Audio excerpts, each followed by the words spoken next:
Next, I'd like to introduce him. Jake is an educator and activist, a member of Queer Rising, a grassroots organization that demands full equality for the LGBT community. He's going to be speaking to us a little bit about the situation in Iran as it relates to LGBT rights.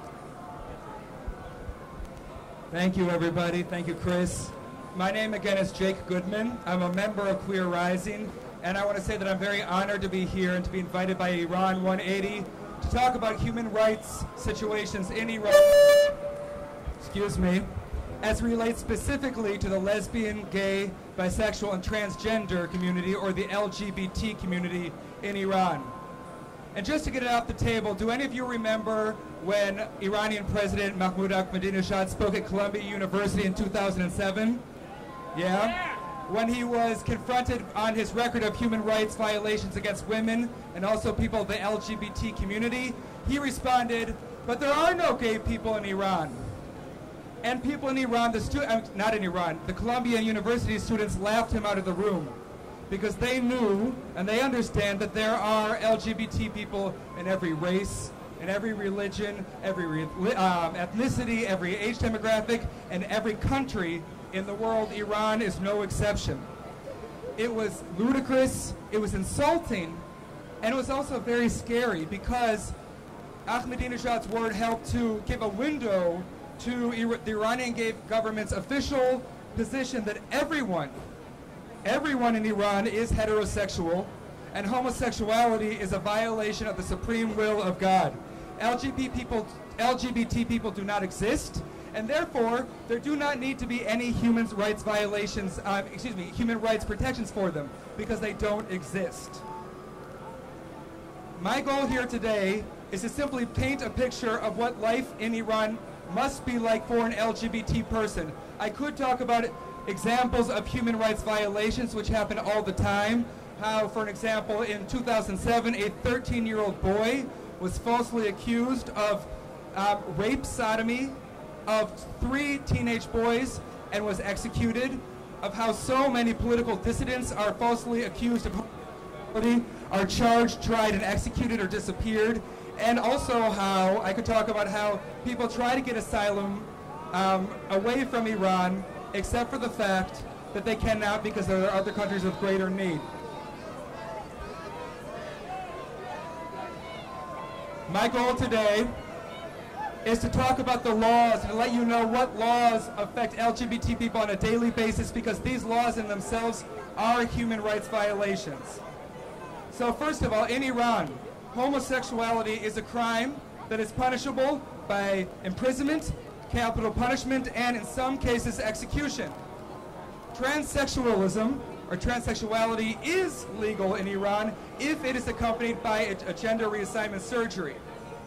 All sexual relations in Iran that occur outside of marriage, and of course that is traditional heterosexual marriage, are illegal. Now this is where it gets tricky, and pay attention. There is no distinction in Iran between consensual and non-consensual sodomy. This is important because homosexual relations that occur between consenting adults are a crime and do carry a maximum punishment of execution in Iran, but that's very seldomly implemented. However, if there is rape sodomy, it is that is most often punishable by death. So, listen up. A person basically may repent if you commit sodomy, and you will not be executed. But if you, and so technically, Iran can say they do not execute people for homosexuality. They only execute people for rape. Lesbians, and the last thing I'll say about the law is that lesbianism, it doesn't exist, but if you are caught in a sexual act as a lesbian, you will receive 100 lashes. Now, in contrast to Iran's claims, human rights activists say that between 4,000 and 6,000 people have been executed since 1979 due to crimes related to sexual preference and gender expression. Gay Iranians every day do not feel comfortable walking around on the streets holding hands. It is unsafe for them. They are stereotyped as being sex-obsessed, child molesters, rapists, and disease-ridden people, the same as I was when I was in Albany advocating for marriage equality in New York. Just to say. What I will say last is there is some encouragement. There is a civil rights movement for LGBT people in Iran. The first group was called Homan in 2001. There was an online LGBT group started called Rainbow. Now there's a group called the Iranian Railroad for Career Refugees. And finally, there's this amazing Facebook page right now called We Are Everywhere. As of this morning, there are 5,015 members. I suggest you look it up. So, the real question, and what I'll leave here today, is what can we do to help? First, as Americans, we can start by confronting the hateful and slanderous language that we hear against LGBT people here every day, coming from politicians and religious leaders and our own friends and families. How can we have any credibility crying out against human rights violations there when we have them here? Second, we can learn more about what is happening in Iran. Every time we learn more about the violations, we need to comment about it on Facebook, on Twitter, to our friends and family. And third, we can contact the State Department of the United States, say it is not okay. Human rights, LGBT rights, our human rights are for everybody. We need to advocate for them.